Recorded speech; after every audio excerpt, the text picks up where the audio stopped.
আমাদের এখানে সামার চলে আসছে অলমোস্ট। তো যারা বাগান করবে এখন থেকেই প্রস্তুতি শুরু হয়েছে। তো এই ইয়েতে হোম ডিপোতে পুরা সেলের পরে আছে।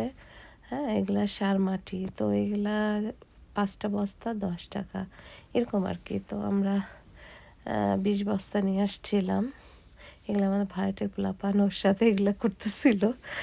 আমার হাজব্যান্ড কালকে সারা দিন আমাদের বাড়িতে আমরা ছিলাম। ও এই সারা ব্যাকয়ার্ডটা কোপাইছে, কালকে ফিক্স করার চেষ্টা করেছে।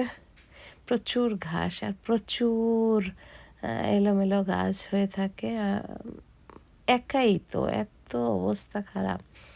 এখানে অবশ্য ট্রাক্টর ভাড়া কিনতে নিয়ে আসা যায়, কিন্তু আসলে আমাদের বেশি জায়গা না তো ব্যাকয়ার্ডে, যার কারণে আমাদের ট্রাক্টর লাগবে না। আমার হাজব্যান্ড একাই 100, দেখো না কি সুন্দর করে ব্যাকয়ার্ডটাই ডিক করে ফেলছে।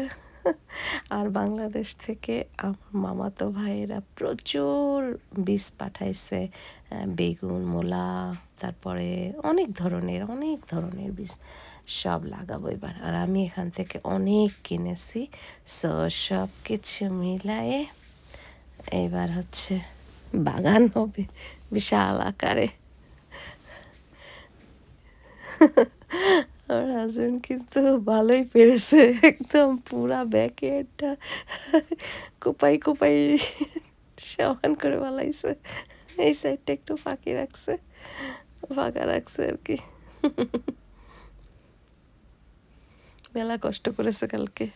আর এটা আমাদের সামনের পাশের এক সাইড, ওই পাশে আর এক সাইড আছে।